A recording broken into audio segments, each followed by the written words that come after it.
ఆ, నమస్కారం. నా పేరు విజయ్ కుమార్ తడకమళ్ళ. నేను హైదరాబాద్ లిటరీ ఫెస్టివల్లో ఒక డైరెక్టర్ని.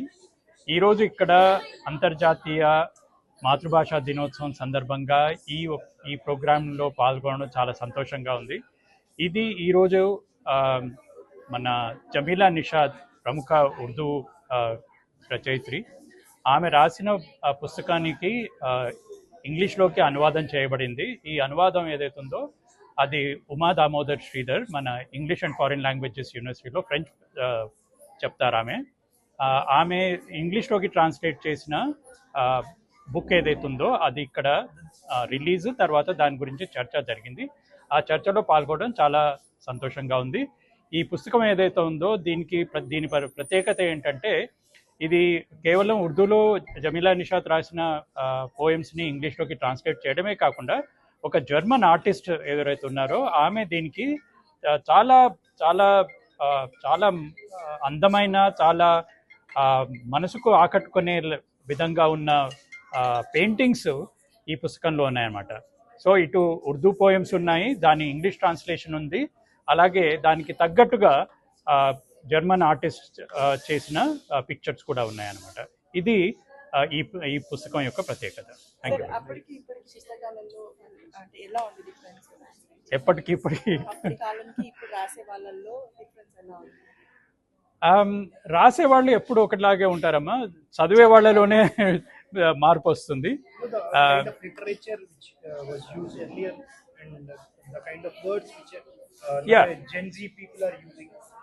ఒకటేంటంటే ప్రతి జనరేషన్ వాళ్ళు కూడా తమ జనరేషనే బాగుండింది, ఇప్పుడు జనరేషన్ పాడైపోయింది అని అంటారు. అది ప్రతి ఒక్కళ్ళు చెప్పేదే. కానీ మనం గుర్తుంచుకోవాల్సింది ఏంటంటే ఏ సమయానికి సరిపడే సాహిత్యం ఆ సమయానికి వస్తుంది. మనం ఒక అంటారనమాట, ఎలాంటి ప్రభుత్వం వస్తుంది అంటే ప్రజలు ఎలాంటి ప్రభుత్వం అయితే డిజర్వ్ చేస్తారో అలాంటి ప్రభుత్వమే వస్తుంది. అలాగే ఎలాంటి సాహిత్యం వస్తుంది అంటే ప్రజలు ఎలాంటి సాహిత్యం కావాలనుకుంటున్నారో అదే సాహిత్యం వస్తుంది. సో ప్రజలని సాహిత్యపరులు నిందించడం, సాహిత్యపరులు ప్రజలను నిందించడం కాకుండా ఏ సందర్భానికి ఏ సమయానికి ఎలాంటి సాహిత్యం రావాలో అలాగే వస్తుంది. కాబట్టి దీంట్లో ఈ హెచ్చు తగ్గులు, ఒడిదుడుకులు ఉంటాయి ఎప్పుడు, కానీ సాహిత్యం అనేది మాత్రం అలాగే నిలిచిపోయి ఉంటుంది. No, I think every generation gets write each and everything, but readers cannot read. Yeah, because basically, every generation gets the kind of literature that it deserves. If you encourage good literature will come. If you encourage bad literature will come. So it's as usual supply and demand, paradigm, right? Hyderabad literary festival గురించి ఇప్పుడు దీని గురించి మాట్లాడడం బాగుండదేమో. చాలా చాలా సక్సెస్ఫుల్గా జరిగింది 3 రోజులు. చాలా పెద్ద పెద్ద వాళ్ళు, నోబెల్ లారియట్స్ వాళ్ళు కూడా వచ్చారు. ముఖ్యంగా గుర్తుంచుకోవాల్సింది ఏంటంటే ఈ పట్టణానికి ఒక సిటీ ఫెస్టివల్ ఇది. కాబట్టి సిటిజన్స్ యొక్క రెస్పాన్స్ ఏదైతుందో చాలా చాలా మాకు సంతోషాన్ని కలిగించింది.